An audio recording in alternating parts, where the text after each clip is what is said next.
Hello, my friends. Welcome back to American Lingo Academy. I'm Fiona, and today we're going to learn another 10 common English phrasal verbs that native speakers use all the time. These phrasal verbs are very useful, and I promise that by the end of this video, you'll understand exactly what they mean and how to use them naturally in your own conversations. Now, I know phrasal verbs can feel a little tricky at first, but don't worry. We're going to take our time today and go through each one slowly. I'll explain what they mean, show you how to use them, and give you some great examples that you can start using right away. So grab a cup of coffee, get comfortable, and let's dive in together.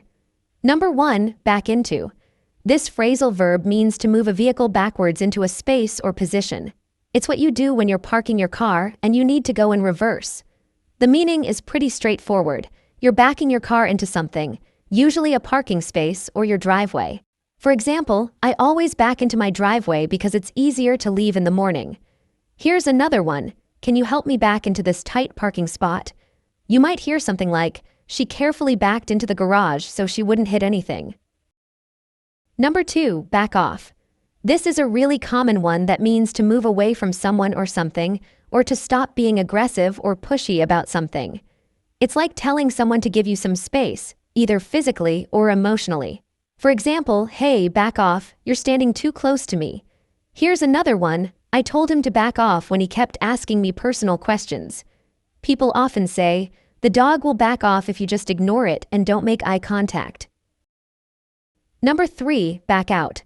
This means to decide not to do something that you had already agreed to do. It's when you change your mind about a commitment or promise. It's not usually a good thing because it means you're breaking your word. For example, I can't believe he backed out of our dinner plans at the last minute. You might hear something like, she backed out of the business deal because she got nervous. Here's another one, don't back out now, we've already bought the tickets for the concert. Number 4, back out of. This is very similar to back out, but we use it when we want to specify exactly what someone is backing out of.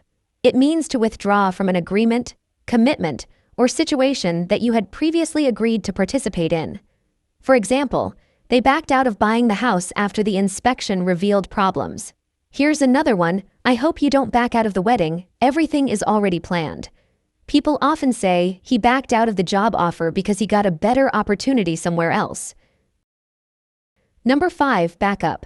This phrasal verb has several meanings, but the most common one is to support someone or something, or to provide help when needed. It can also mean to make a copy of computer files, or to move backwards. For example, I need you to back me up during the meeting tomorrow. You might hear something like, the police called for backup when the situation got dangerous. Here's another one, make sure you back up all your photos on your phone so you don't lose them. Alright, my friends, we're halfway through our list, and you're doing amazing. If you're finding this lesson helpful, please hit that like button and don't forget to subscribe to American Lingo Academy. We post new videos every single day to help you improve your English, and I don't want you to miss any of them. Your support really means the world to me, and it helps other English learners find these videos too. Now let's continue with our next phrasal verb. Number 6, bag out. This is more of an informal slang expression that means to criticize someone harshly or to make fun of them. It's not very polite, and it's mostly used in casual conversations, especially among younger people.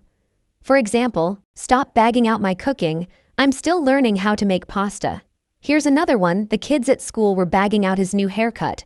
You might hear something like, don't bag out the movie before you've even watched it. Number 7, bail out.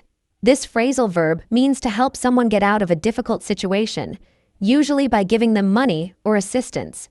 It can also mean to leave a situation quickly, especially when things are going badly. For example, my parents had to bail me out when I couldn't pay my rent. People often say, the government decided to bail out the struggling airline company. Here's another one, I had to bail out of the boring party early and go home. Number 8, bail out of. This means to leave or escape from a situation, often suddenly or when things are not going well. It's like when you decide you don't want to be part of something anymore and you want to get out quickly. For example, she decided to bail out of the project when she realized how much work it would require. You might hear something like, Investors started to bail out of the stock market when prices began falling. Here's another one. I want to bail out of this conversation because it's getting too heated. Number 9, bail out on. This means to abandon someone or not to show up for something you had planned to do with someone else. It's similar to backing out, but it focuses more on letting another person down. For example, I can't believe you're going to bail out on me right before the big presentation.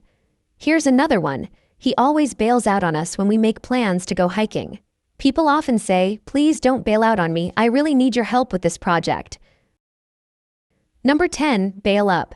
This is more common in Australian English, but you might hear it sometimes. It means to approach someone and start talking to them, often when they're busy or don't really want to talk. It's like cornering someone for a conversation. For example, my neighbor bailaid me up at the grocery store and talked for 20 minutes about his garden. You might hear something like, the reporter bailaid up the politician outside the building to ask questions. Here's another one. I was trying to leave the party, but my old friend bailaid me up and wanted to catch up. And there we have it, my friends. We've covered 10 really useful phrasal verbs that you'll hear native English speakers use all the time. Remember, the best way to learn these is to practice using them in your own conversations. Don't worry if it takes some time to remember them all. That's completely normal. Just keep practicing, and soon they'll become second nature to you. I really hope you found today's lesson helpful and that you feel more confident about using these phrasal verbs. If you enjoyed this video, please give it a thumbs up, share it with your friends who are learning English, and leave me a comment letting me know which phrasal verb was new for you. And of course, don't forget to subscribe to American Lingo Academy because we post new videos every single day to help you on your English learning journey. Thanks for watching, and I'll see you in the next video. Keep practicing and remember, you're doing great.